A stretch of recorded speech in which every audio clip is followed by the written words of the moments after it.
I've lived long enough to know when a room is lying to me. People think age weakens a man, but age sharpens the senses that truly matter. My late wife used to tease that I had a judicial nose, a talent for catching falsehoods long before they revealed themselves. Tonight, during what everyone called my retirement celebration, that sense didn't just whisper, it roared. Lanterns glowed across the terrace. Soft laughter drifted through the estate. Every guest wore the kind of smile people reserve for weddings and inheritances. Yet the moment I stepped into the hall, something in the air felt off, like a polite handshake with a hidden intention. A man shouldn't fear his own blood unless he smells deceit. And listen carefully now, because what follows isn't the sort of tale families enjoy retelling. If you're hearing this without subscribing, that's the sort of oversight that lets danger stroll right through your doorway. Be wise, subscribe now. If not, head to the comments and explain why you'd rather stay exposed, just like Julian did. Let me ask you something, and don't answer too quickly. Have you ever trusted family, only to sense danger walking right beside them? Not loud. Not obvious. Just present. Like they were waiting for you to blink. That feeling caught me the moment my nephew Julian stepped into the room. He arrived late, wearing a grin so wide it could cut glass. His suit was expensive, but his eyes were hunting for something. They scanned the guests, the tables, the wine trays, never settling, always tracking. People clapped when he approached me, but he held my handshake just a second too long. A second that told me this wasn't affection. It was inspection. He was taking my measure, planning, calculating. Some of you know exactly what I'm talking about.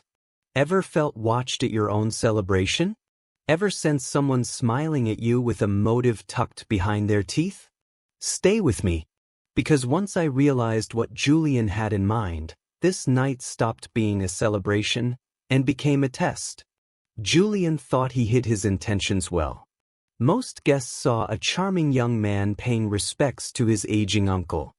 But I saw the quick tightening of his jaw when he glanced at my cane. I saw the twitch in his fingers when his eyes landed on the wine. And I caught that brief, bitter smirk when someone mentioned my estate. He believed he was the only hunter in the room. He had no idea I'd spent my whole life reading people the way some men read newspapers, quick, clean, and without missing a line.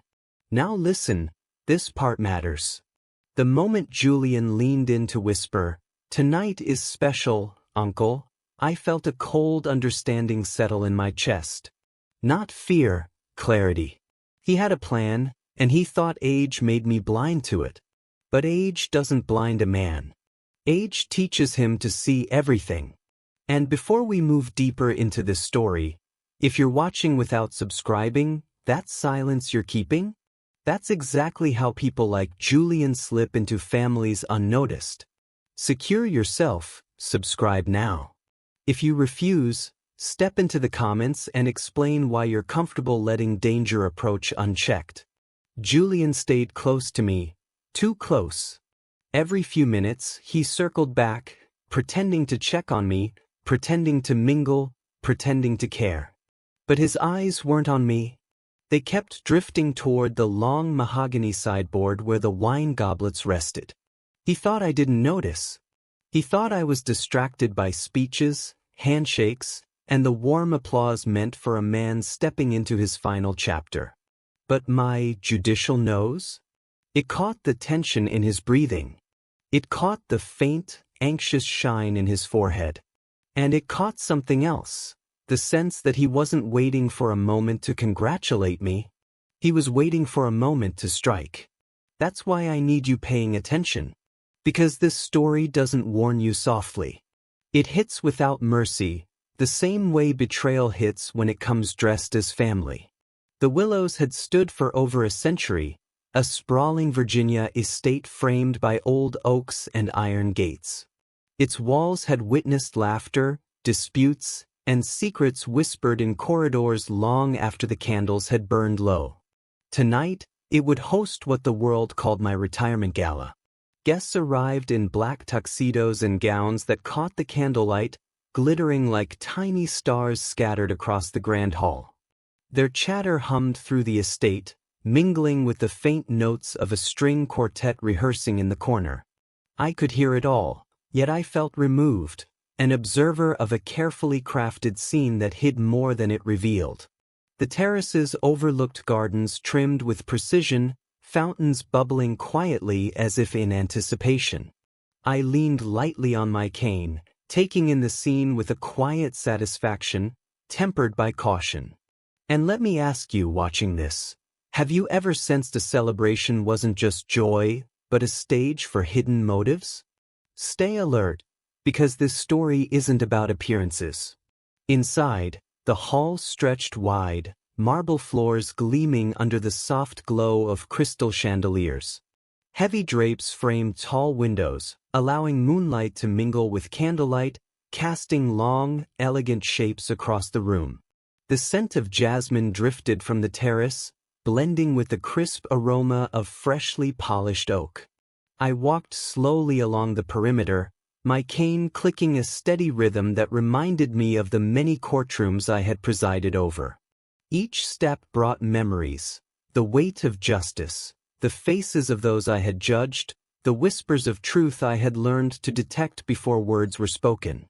Tonight was meant to be the closing chapter of a career devoted to fairness, to law, to order. Yet even as I surveyed the scene, I felt the tension tightening around my chest like an invisible.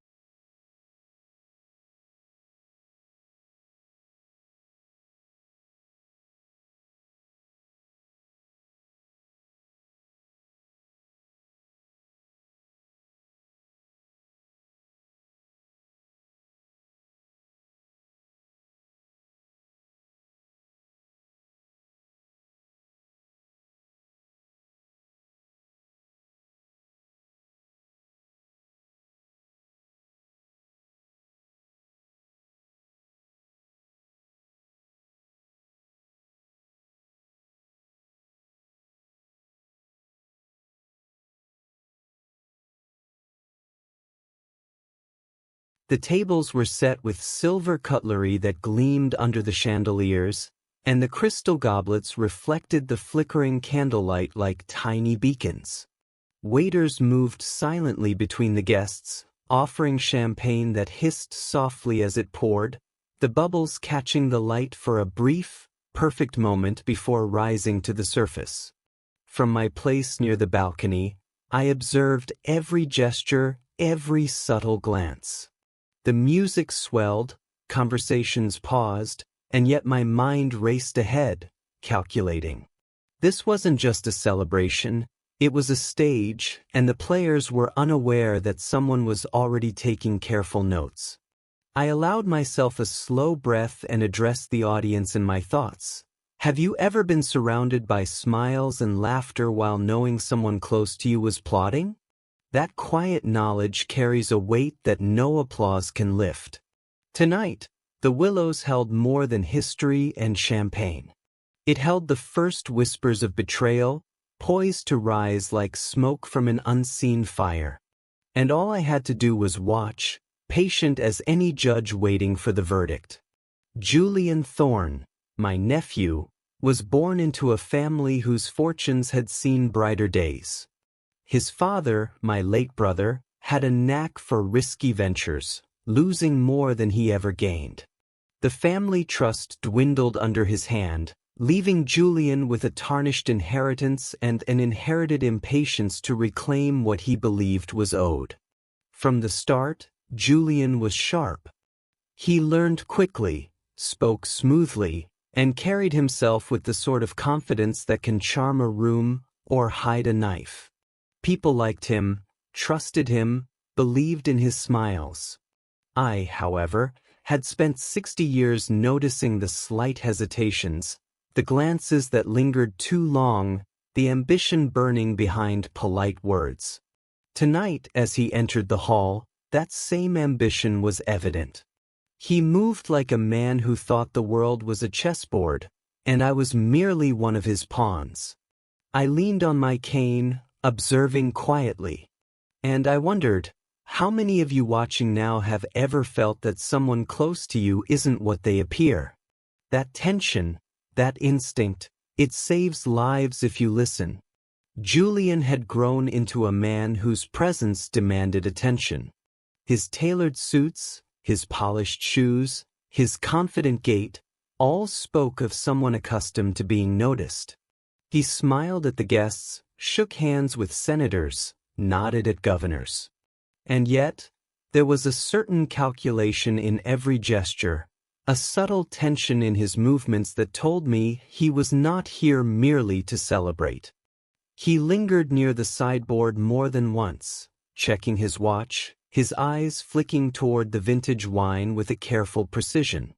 Every time he passed me, I could feel the weight of his scrutiny, the kind that isn't affectionate, but evaluative.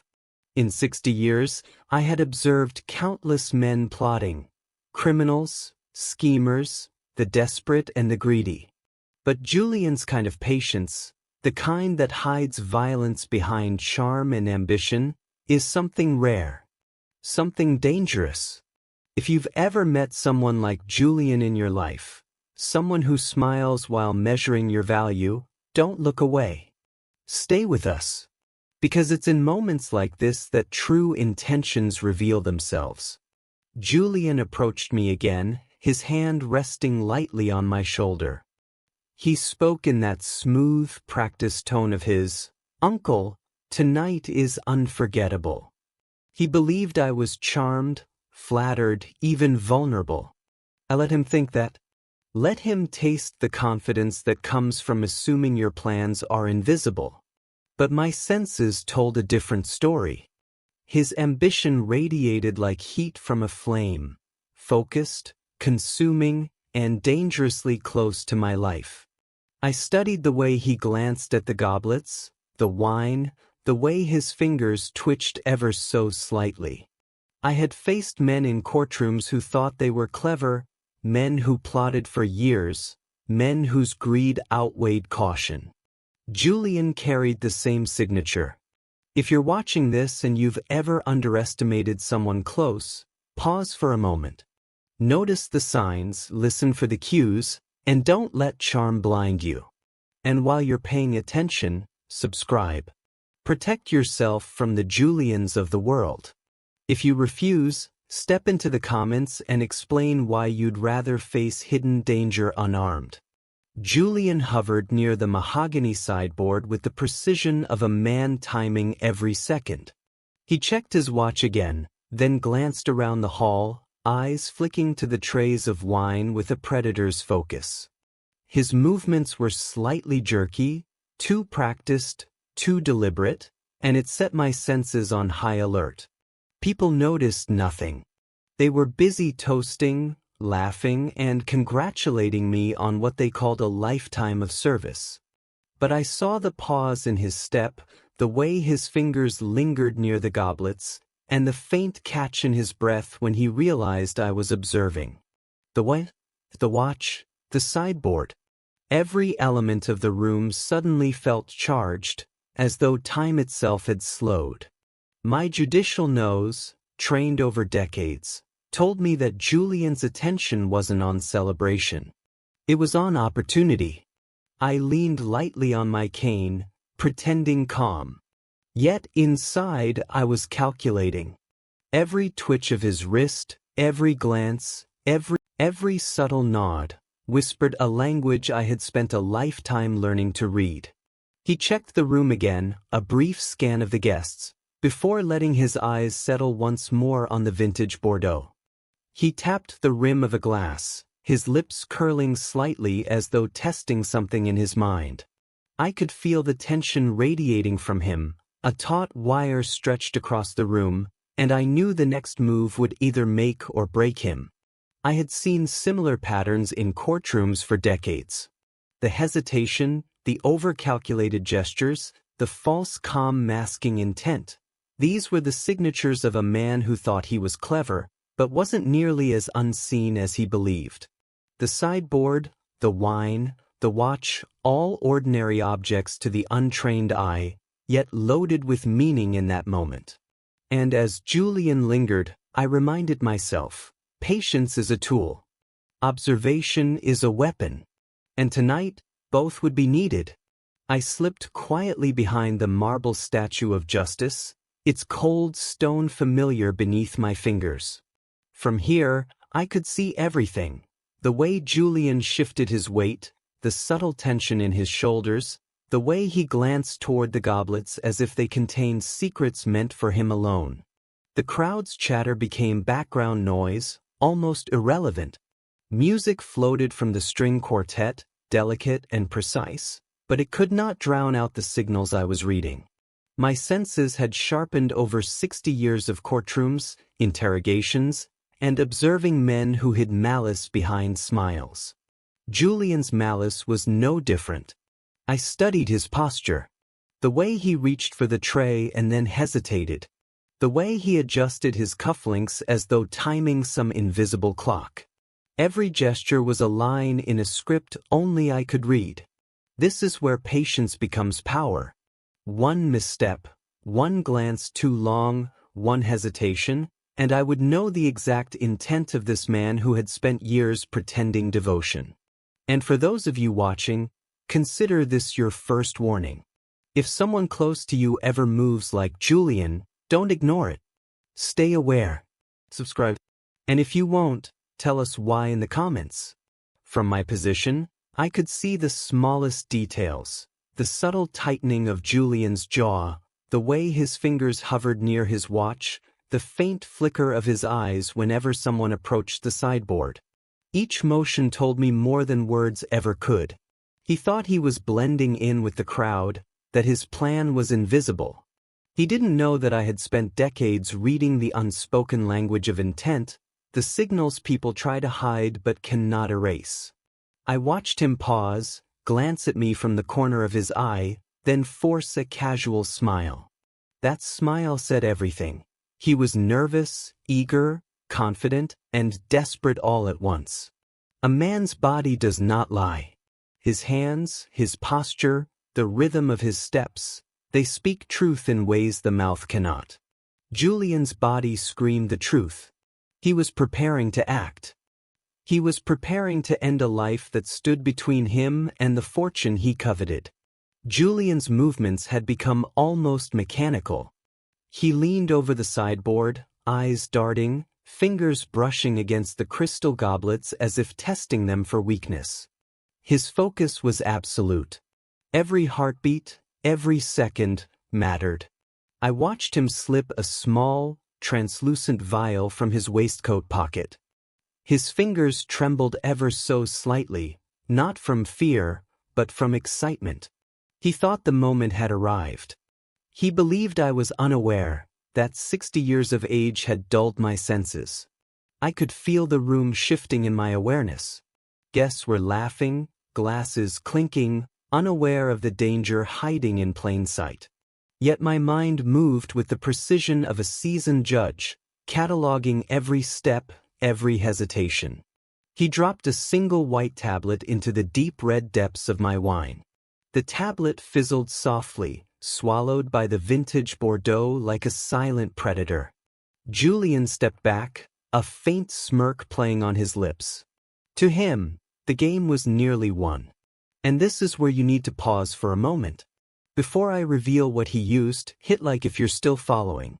Every second counts. Every move can be fatal. You wouldn't want to miss the rest of this, would you? I remained calm, letting Julian believe he had the upper hand. My hand rested lightly on my cane, my eyes never leaving his movements. Every twitch of his fingers, every glance at the crowd, every subtle hesitation, it was a map, a story written in body language. He didn't notice me step closer to the marble statue, positioning myself for the moment when patience would become action. The goblet in front of me gleamed darkly, untouched, while the one he had prepared for me now held a silent threat.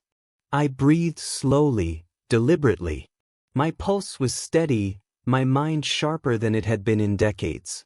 He was about to make a fatal error, an error born of greed and arrogance. I had spent a lifetime observing men in courtrooms, studying their tells, their micro-expressions. Julian's signature was unmistakable. He adjusted his cufflinks, glanced at his watch, then at the goblet as if confirming the moment was right. It was right for me. I knew exactly how much time I had. 5 minutes. That's all it would take for Julian's plan to unfold or collapse. I leaned back in the velvet chair, cane resting against the arm, and allowed my eyes to track him. The room buzzed with conversations, laughter, the subtle clink of silverware. No one noticed the tension under my calm exterior. Julian moved as though rehearsed, raising his glass in anticipation, smiling at the wrong people, congratulating himself quietly for a plan he believed flawless. I counted the seconds in my head, the same way I had timed witnesses in court.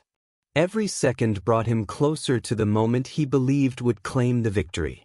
My gaze never wavered. My mind catalogued every twitch, every glance, every shallow breath. 5 minutes. Enough time for greed to reveal itself, enough time for arrogance to trip over its own design. And for you watching, think carefully. Would you recognize someone like Julian if he stood next to you at a party, a celebration, a family gathering? If not, subscribing could be the difference between noticing danger or being blindsided. And if you refuse, explain in the comments why you'd rather take that risk. The seconds crawled, stretching the room into a stage of silent suspense.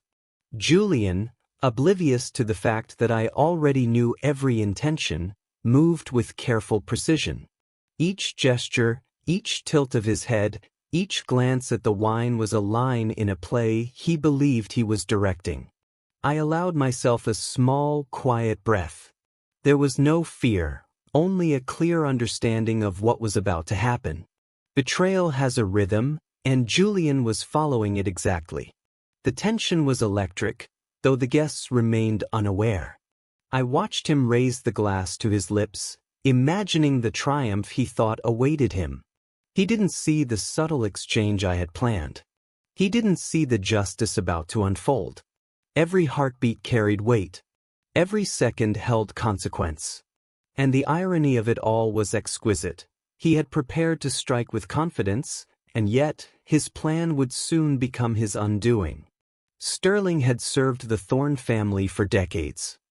His loyalty was unwavering, his movements precise, his eyes sharp enough to notice the faintest hesitation in a guest's hand.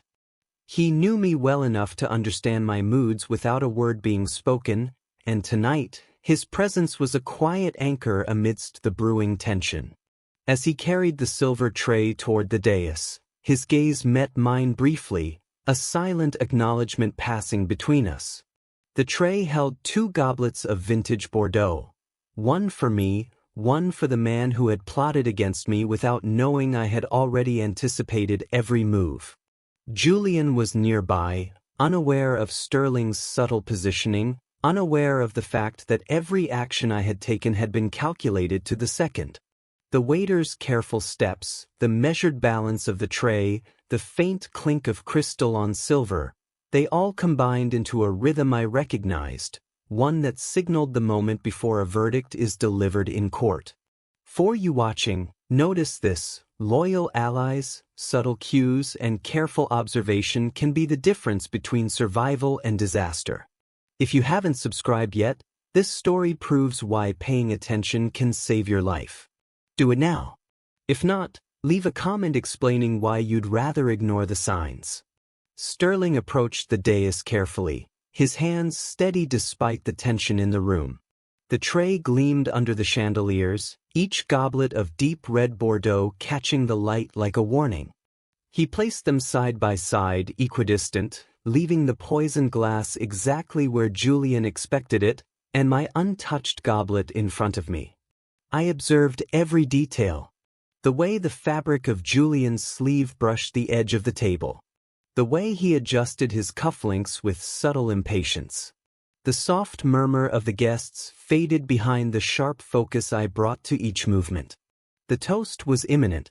Julian's smile stretched a fraction too wide, his eyes scanning the room, confident that no one suspected a thing. He didn't see the silent signal Sterling and I had exchanged. Patience, timing, and precision would dictate the outcome tonight. Every element of the room, the glint of crystal, the weight of the tray, the poised stillness of the waiter, was now part of a silent performance. And I, standing as both observer and participant, held the script in my mind. For those watching, take note, vigilance matters. Subscribe now so you never miss the subtle signs that can keep you safe. And if you choose to ignore this, explain in the comments why you'd rather risk being blindsided. Julian raised his glass and addressed the crowd, his voice smooth and commanding. "Ladies and gentlemen, if I may have your attention," he began, a practiced smile lighting his face. "Tonight, we celebrate a man who has devoted his life to justice, to integrity, to our very family itself."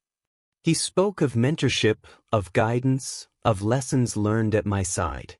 Each word was carefully chosen, each pause calculated. He believed the narrative was his to control, that the guests would see only the story he intended. I listened quietly, leaning on my cane, noting the subtleties in his tone, the slight tension in his hands. Every false tear, every exaggerated gesture was a signal, a map of his confidence, of his anticipation. He was already tasting victory, unaware that the chessboard had been set decades ago, and every piece was in my control. For those of you watching, notice the difference between charm and intent. People can fool many, but not all. Only subscribers get the full endings. Don't miss it. If you're still hesitating, leave a comment explaining why you'd risk letting someone like Julian manipulate you. I watched Julian closely, noting every micro-movement, every forced emotion. His smile stretched too wide, his hands too steady, and the slight flicker of impatience in his eyes betrayed the confidence he tried to project. He believed this toast was the pinnacle of his triumph, the moment he could finally claim the narrative, and by extension, the fortune he had long coveted. Every word he spoke was rehearsed, every pause deliberate. But I had spent 60 years reading between gestures, listening for the subtleties that reveal truth hidden behind charm.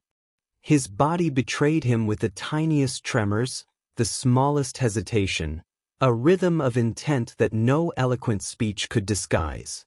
I let him continue, allowing the guests to see only the surface. Their applause and murmurs were background noise, irrelevant to the silent drama playing out at the center of the room. Tonight, patience was my ally. Every twitch, every glance, every misstep Julian made added clarity to the picture I had already painted in my mind. And for you watching, take note. People can appear flawless, but the truth is always visible if you pay attention.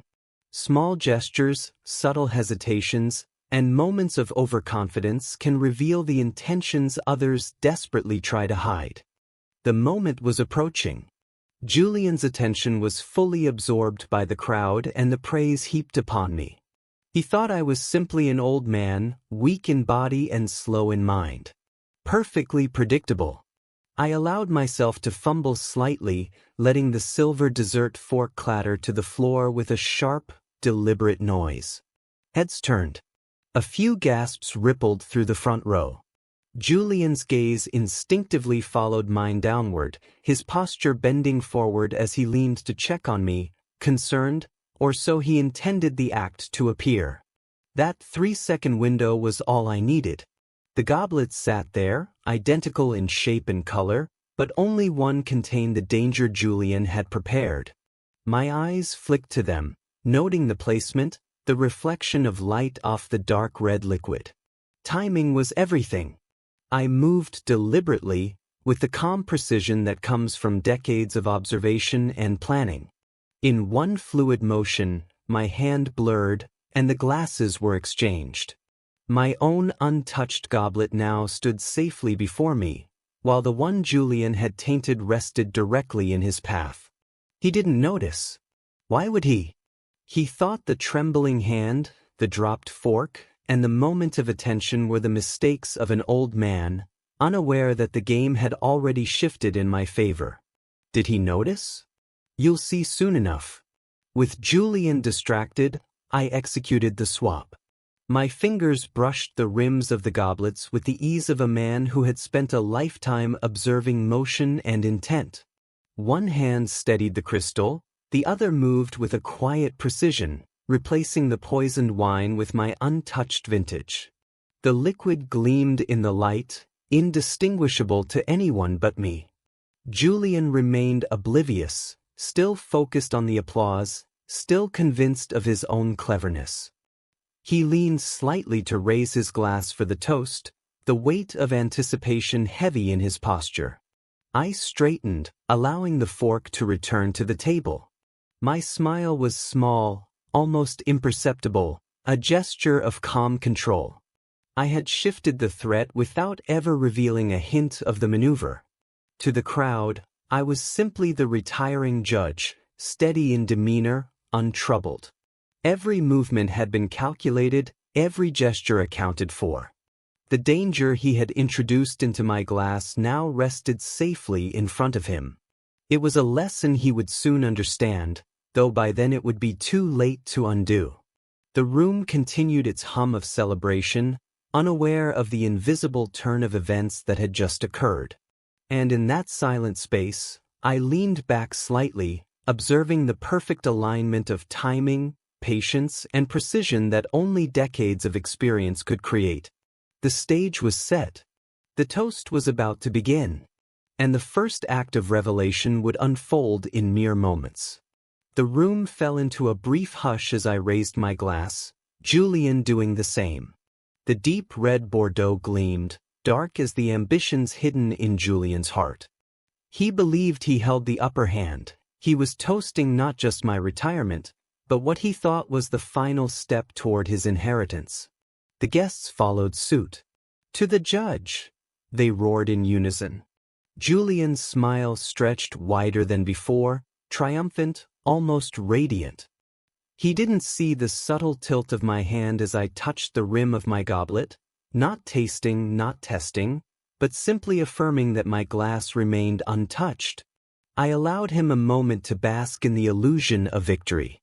Every movement, every gesture, every carefully timed blink of his eyes revealed the anticipation he felt.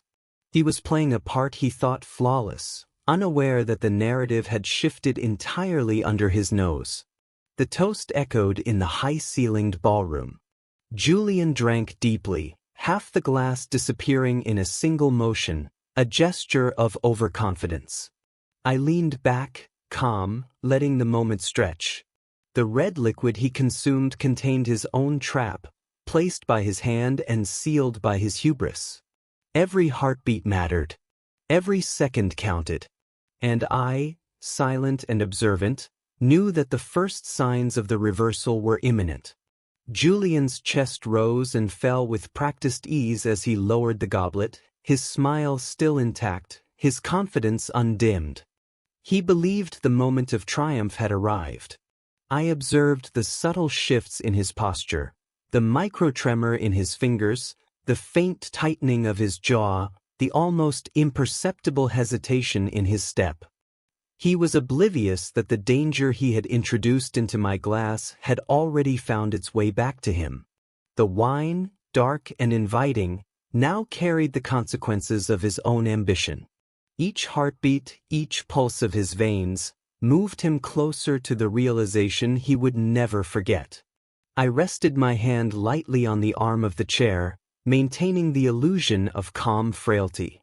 To the guests, I was the retiring judge, dignified, steady, untroubled.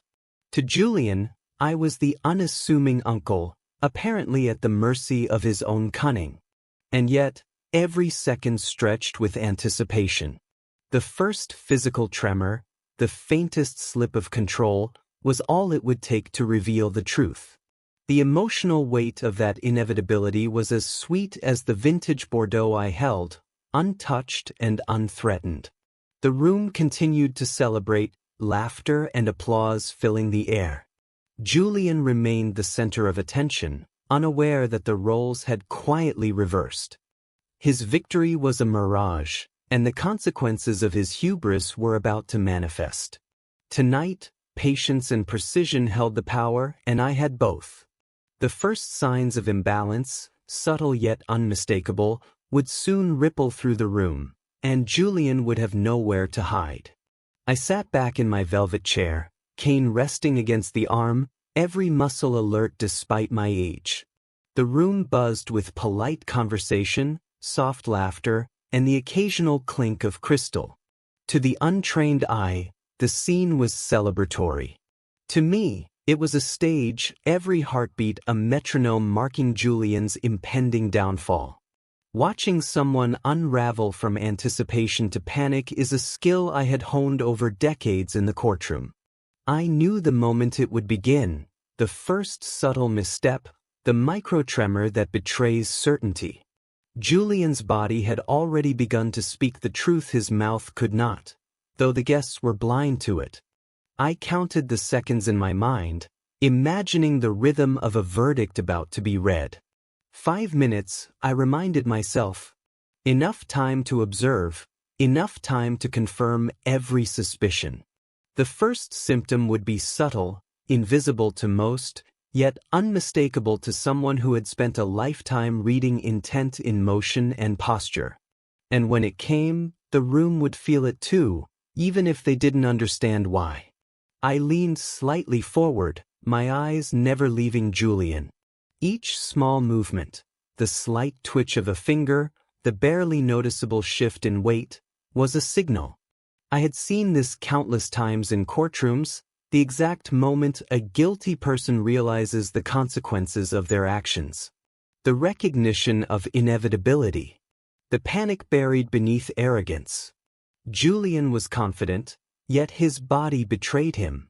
The subtle tension in his shoulders, the quick inhale before he smiled again, the fraction of a second pause in his gestures, they all hinted that the illusion of control was fading. I allowed myself a small, quiet smile. Timing was everything. Just as in a trial, waiting for the right moment is as critical as the action itself. The first symptom would ripple outward, and when it did, the room would feel it too, even if they could not name it. And for you observing from afar, take note, the quietest signs, the smallest missteps, often reveal more than any loud confession. A moment of vigilance can change everything. Watch closely, because the first tremor, subtle as it may be, will mark the beginning of the end. The first twitch appeared subtly, a flicker in Julian's left hand as he adjusted his cufflinks.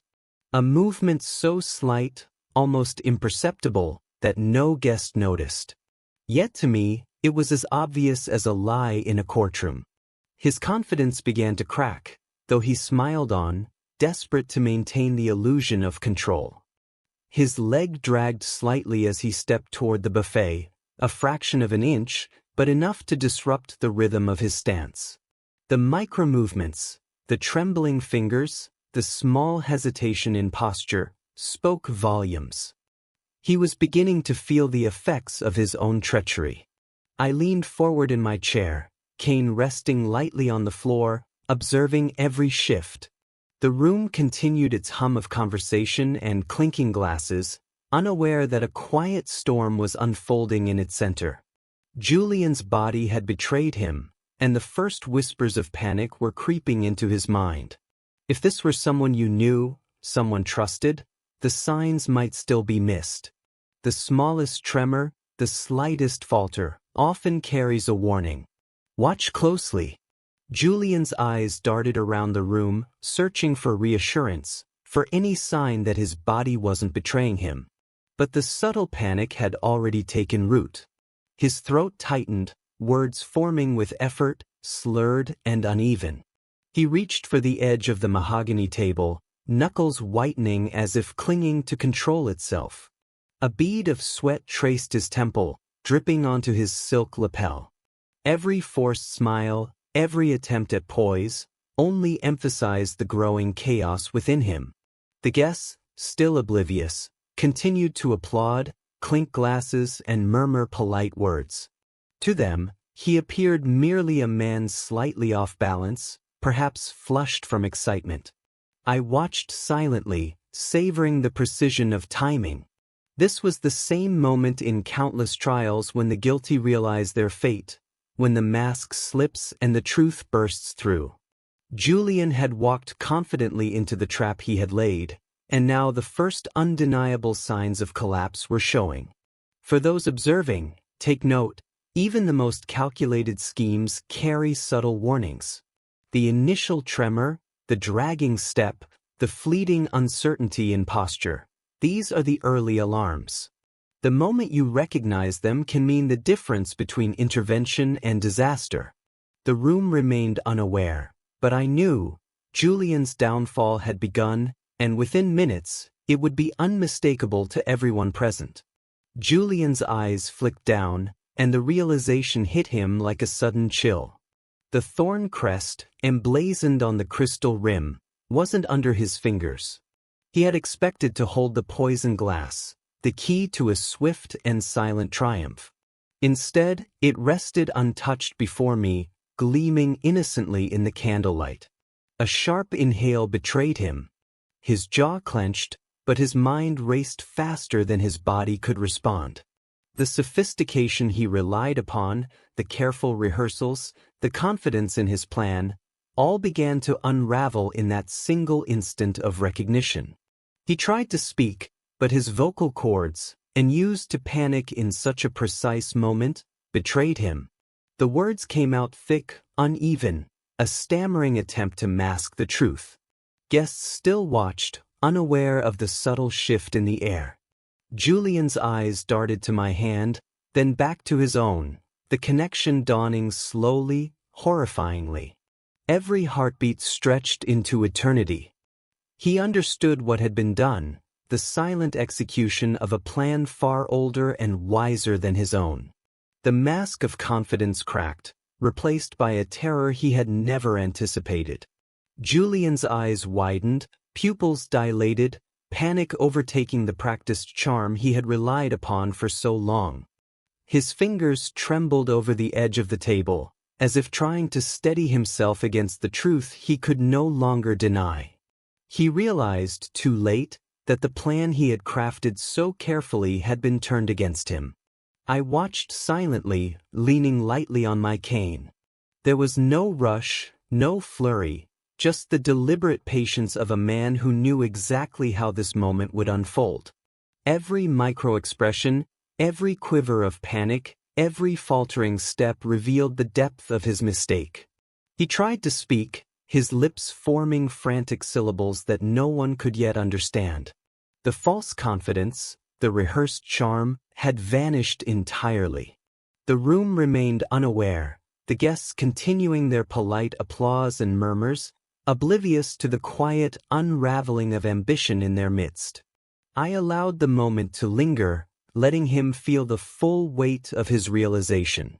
The poison he had intended for me now rested unseen in his own path, and his mind, previously so sharp, raced to comprehend the inevitability of what was coming. Julian's knees buckled first, giving way like a trapdoor opening beneath him. The audience gasped, some reaching out instinctively, thinking he had simply fainted. But the tremor that had begun subtly now expanded, his body betraying the effects of the poison in a relentless, unstoppable rhythm. He crashed into the table, sending silverware and crystal glasses clattering to the marble floor. The sound was sharp, almost violent, cutting through the polite murmur of conversation. Guests recoiled, some stumbling back, others frozen mid-step. The room's energy shifted from celebration to shock in an instant. Julian's torso twisted as he tried to steady himself, his arms flailing briefly before gravity claimed him entirely. The polished veneer of confidence and charm dissolved into raw panic, his body spasming uncontrollably. I remained seated, leaning slightly on my cane, observing with the cold patience of a man who has seen the guilty unmasked countless times. Even now, Some guests hesitated, uncertain whether to intervene, unaware that Julian's predicament was the result of his own hubris. Every movement, every falter, told a story no words could express. The consequences of ambition unchecked, of greed untempered by caution. The guests scattered in all directions, a few rushing to help, others frozen in disbelief. Crystal shards littered the marble floor, reflecting light like tiny warnings. Julian's body convulsed, uncontrolled, each movement a violent reminder of his miscalculation. The elegant ballroom, once filled with laughter and applause, now resonated with gasps, whispered questions, and frantic murmurs. I stood slowly, cane clicking against the floor, a silent anchor amid the sudden chaos. Julian's face, contorted in panic and disbelief, met mine for a fleeting moment.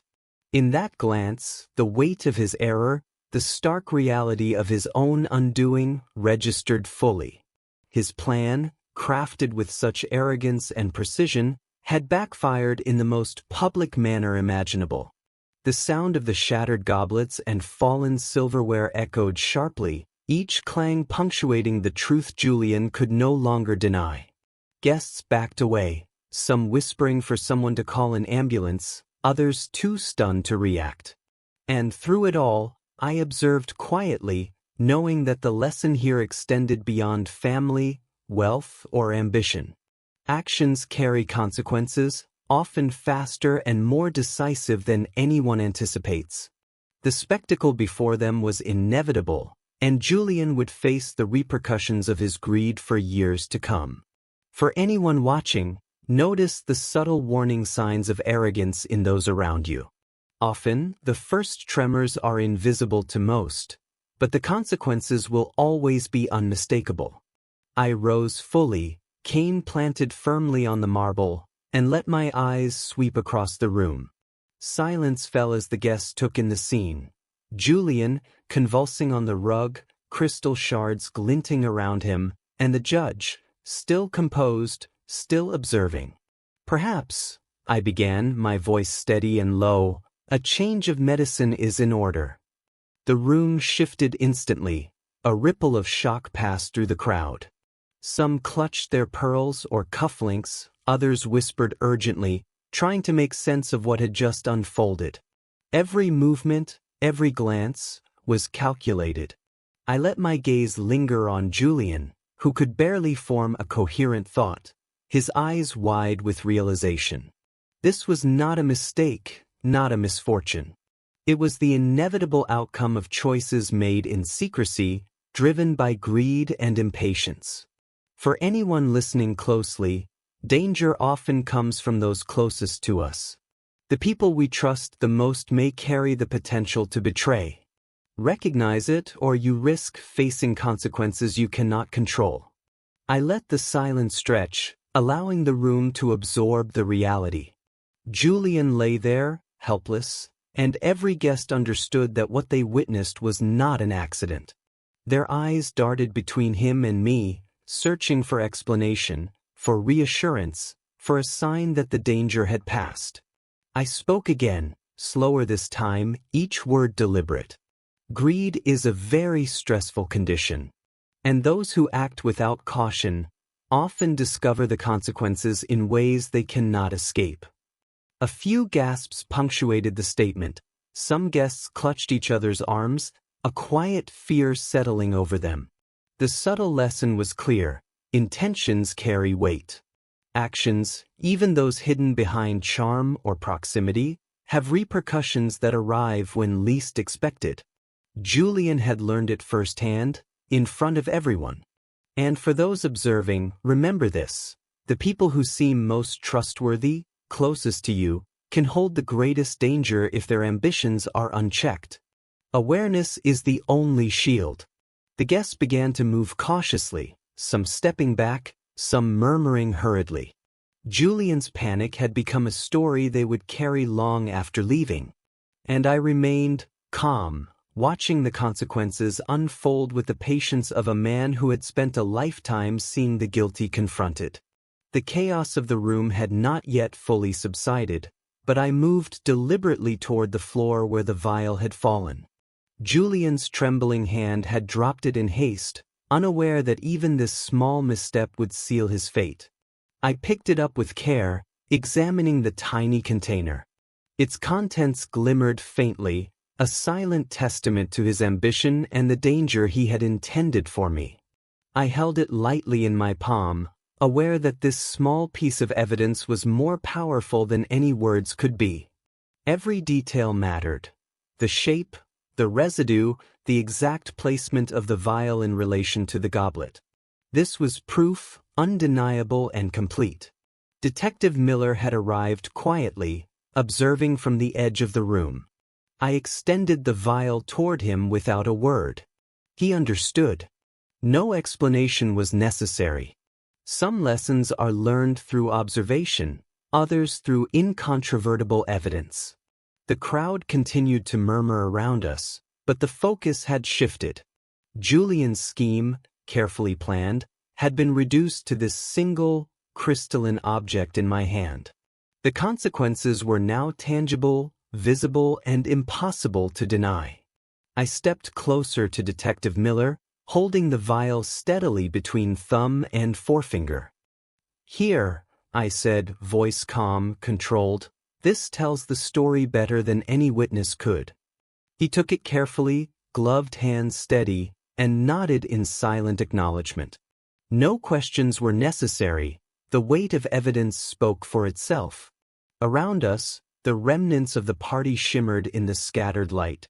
Crystal fragments, overturned chairs, spilled wine staining the Persian rug. All of it underscored the reality of Julian's misjudgment. What he had planned in secret now existed as a clear and undeniable record, held safely in the hands of someone trained to understand its significance. I stepped back, observing the scene as the chaos began to settle. Julian, pale and helpless, had unknowingly confirmed the precision of his own undoing. Every detail, every step, every small motion leading up to this moment had been accounted for, not by chance, but by years of patience and observation. And to any onlookers, a small, overlooked act can carry consequences far beyond what is anticipated. Vigilance, awareness, and the quiet attention to detail are the only defenses against those who would exploit trust. The first part of justice had been delivered quietly, without spectacle, and yet it was complete. The wail of sirens cut sharply through the remnants of the gala. Paramedics arrived quickly, weaving through the shocked crowd, their hands efficient and practiced. They lifted Julian carefully onto a gurney, stabilizing him as he convulsed slightly with every movement. The contrast was striking, chaos and panic surrounding a man who had orchestrated his own downfall. I remained on the porch, cane planted firmly in the gravel, observing silently. The flashing lights painted the white columns of the willows in alternating shades of red and blue. The guests had scattered, many retreating to cars or whispering urgently among themselves. The glamour of the evening had evaporated, leaving only the stark reality of consequence. Detective Miller approached, eyes sharp and calculating. "He'll survive," he said quietly, understanding the delicate balance between what had been intended and what actually transpired. I nodded, acknowledging the inevitability. Julian had set the stage for his own reckoning. The professionals now merely ensured the execution was carried out safely. Even as the ambulance doors closed, the lesson remained clear. Actions driven by greed and arrogance rarely end quietly. Those who manipulate, deceive, or betray often confront the consequences when least prepared to face them. The remaining guests moved cautiously, some whispering theories, others simply stunned into silence. The grand celebration had collapsed in minutes, leaving only the shattered remnants of wine glasses, toppled silverware, and the echo of panic. Conversations dwindled to murmurs. Laughter was gone, replaced by a quiet awareness that the night had turned irrevocably. I observed from the porch, cane resting firmly against my side, every detail recorded in my mind. Julian's carefully constructed facade had crumbled, and the consequences of his ambition were already unfolding. He had survived the immediate danger, but the course of his life and reputation was now irrevocably altered. Even the most elegant settings cannot shield folly from its consequences. The Willows, with its marble floors and sprawling gardens, had witnessed decades of celebration, but tonight it had seen the cost of unchecked greed and the precision of calculated justice.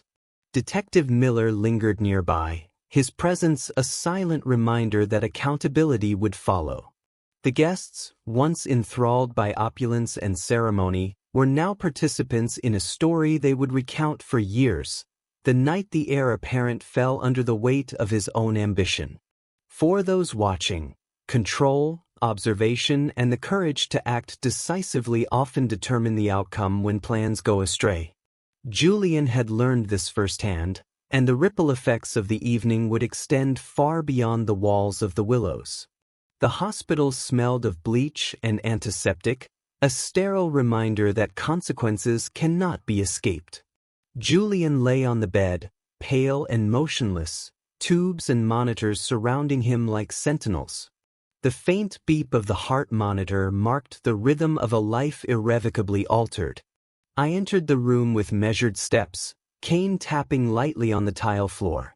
His eyes, once sharp and arrogant, tracked me with a mix of fear and disbelief. He could not speak. His voice had been silenced by the collapse of his own design. I took the chair beside him, resting my hand lightly on the armrest. No words were necessary to convey the weight of the night's events. In his eyes, I could see the full realization. His ambition had failed, his plan dismantled by precision and patience, and his freedom now constrained by both body and circumstance. Even in the quiet of the hospital room, the consequences of the evening were palpable. Every line of tension in his face, every shallow breath, was a testament to the severity of his miscalculation. For anyone watching, note this: the fallout from betrayal and greed often arrives in the most unyielding of forms, where recovery is uncertain and the cost is unmistakable. I leaned closer, tapping my cane lightly on the floor. Julian's chest rose and fell in shallow rhythm, his hands curled weakly on the sheets. The arrogance that had defined him moments ago was gone, replaced by vulnerability and confusion. Every twitch, every small movement, revealed the depth of his helplessness. I studied him not with malice, but with the quiet precision of a man who had spent a lifetime observing human behavior. The lessons of the past decades had brought me here, to witness, to understand, and to ensure that justice, in whatever form it takes, is clear and unassailable. The monitors beeped steadily, a slow, deliberate cadence marking his survival. Yet even as life continued, the consequences of his own ambition were clear. Control, once taken for granted, was gone. He had gambled on deceit, and the stakes had exceeded his calculations. For those observing, take careful note. The smallest misjudgment, the quietest act of betrayal, can have irreversible consequences. One moment of overconfidence, one lapse in judgment, and the fallout is absolute. Julian's helplessness serves as a reminder: plans built on manipulation rarely withstand the scrutiny of awareness and preparation. I sat quietly, letting him absorb the gravity of the situation. There was no need for words yet. The reality was speaking clearly enough.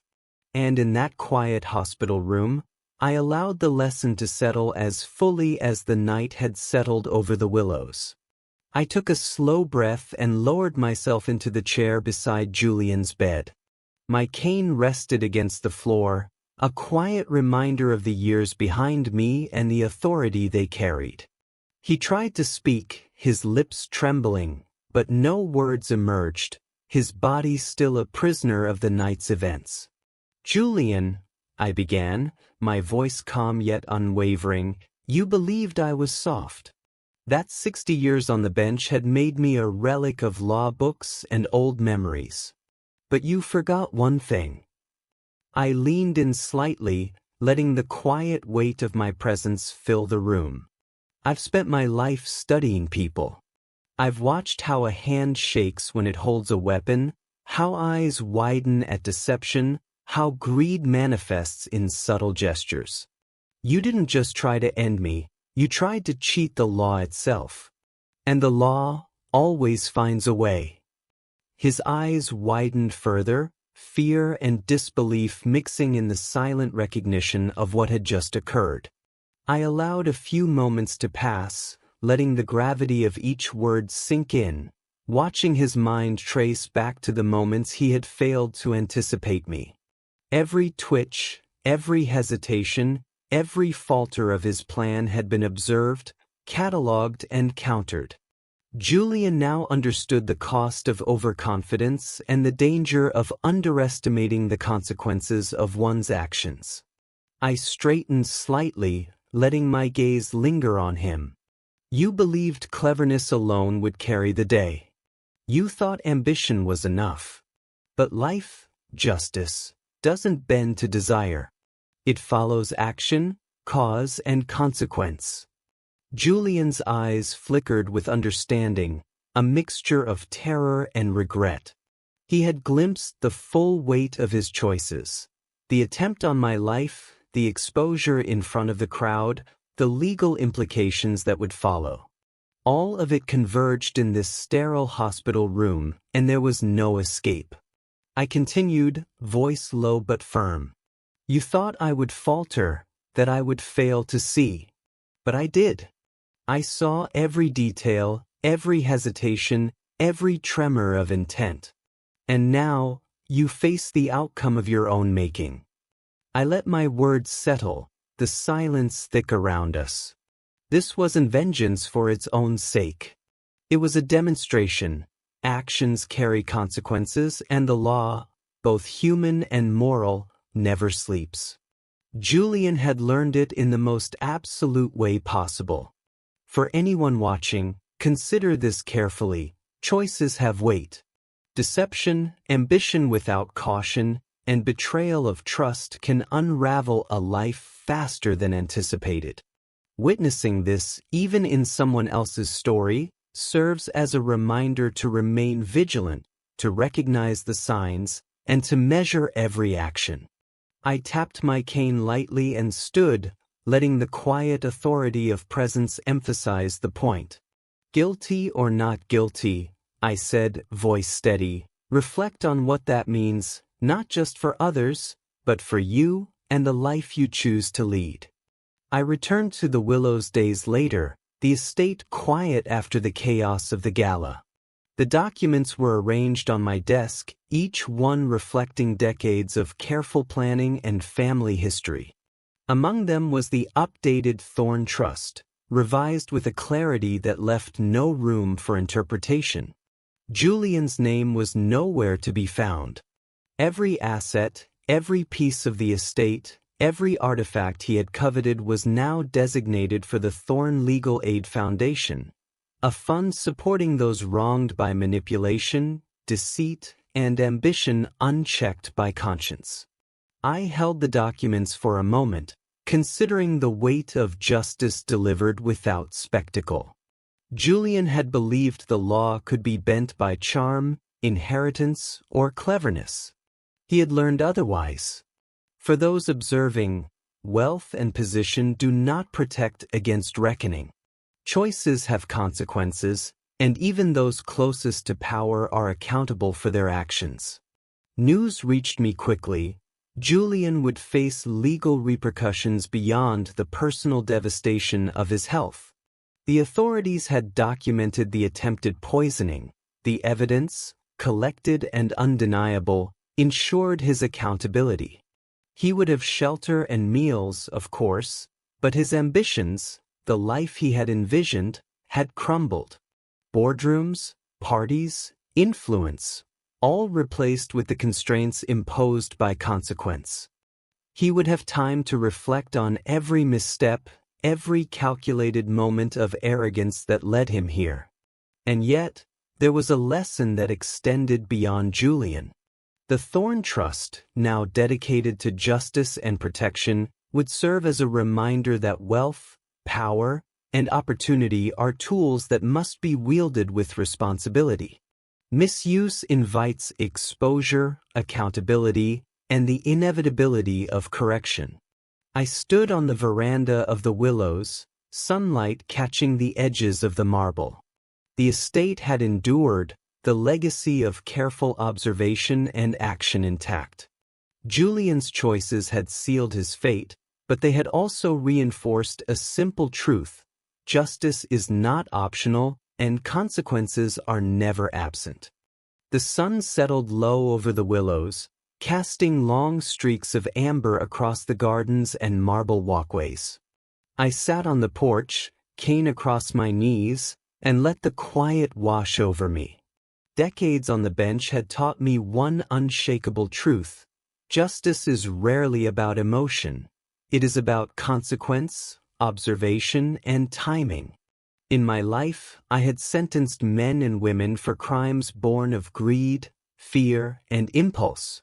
I had seen the guilty grasp for advantage, convinced they were untouchable. Julian, in his ambition, had joined that lineage of recklessness. Yet here, under the fading light, I understood that justice's power is magnified when applied with patience, not haste.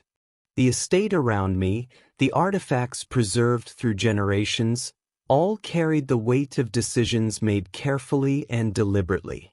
Legacy is not built on fear alone. It is earned through discernment, vigilance, and the courage to act when necessary. For anyone observing, the lesson is consistent.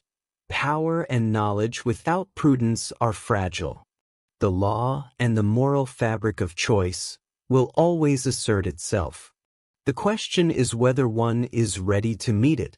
As the evening deepened, a soft breeze stirred the jasmine in the gardens. I watched the light fade across the columns, reflecting on decades spent interpreting truth, observing intent, and balancing consequence. The Willows stood as a monument not to wealth, but to measured action and enduring vigilance. Julian's missteps had illustrated a timeless principle: the world does not reward arrogance disguised as cleverness. Consequences are impartial. They arrive whether one is prepared or not. The same clarity that had guided my decisions on the bench now defined the closing chapters of my personal story.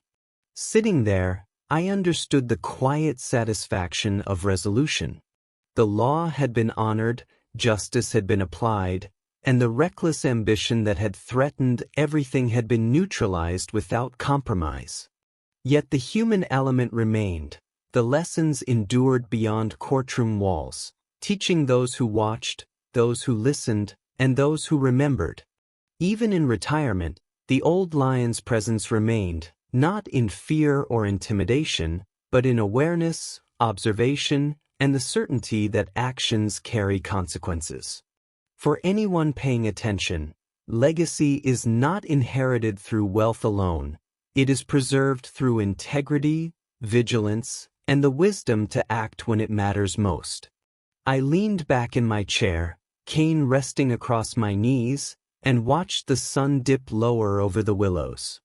Life has a way of teaching lessons, often harshly, to those who underestimate consequence. Julian's ambition, unchecked and concealed, had collided with reality in a manner he could not escape. Revenge, when wielded thoughtfully, is not about malice. It is about balance. It ensures that actions have weight and that consequences arrive where they are due. I did not act out of anger, but out of observation, patience, and the certainty that the natural order would assert itself. The lesson is simple. Justice is not measured by emotion. It is measured by results, by careful attention, and by the willingness to confront wrongdoing, even when it comes from someone close. In the end, what one earns is determined by choices, not intentions.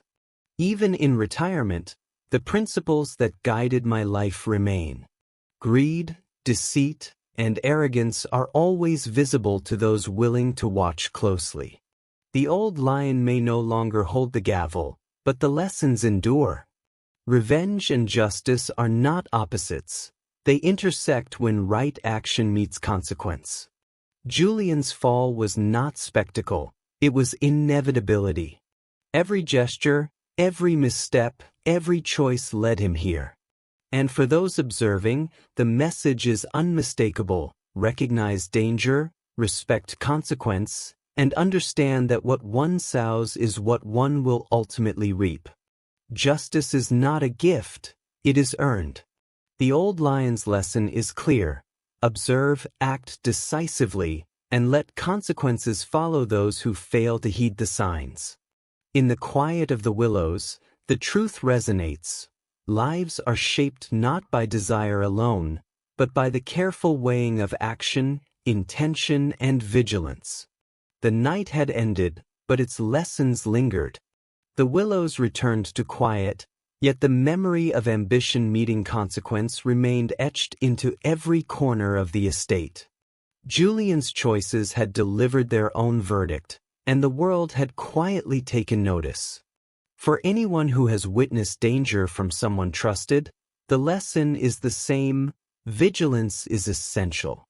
Life offers no second chances for oversight, no mercy for miscalculation, and no forgiveness for disregard of consequence.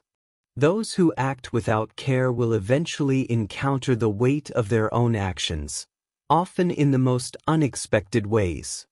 Even from my porch, cane tapping softly against the steps, the message is clear: awareness, observation, and measured action are the only shields when intentions are hidden and danger looms within what is familiar. The shadows lengthened, the last traces of sunset fading across the gardens. The story of that night, of ambition, greed, and consequences, is now a lesson preserved in both memory and action. The world will always contain those who misjudge, who plot, and who act without caution. Yet even in the face of such recklessness, clarity and patience can guide the outcome. The old lion may have retired from the bench, but the principles that shaped him, observation, consequence, and decisive action, endure.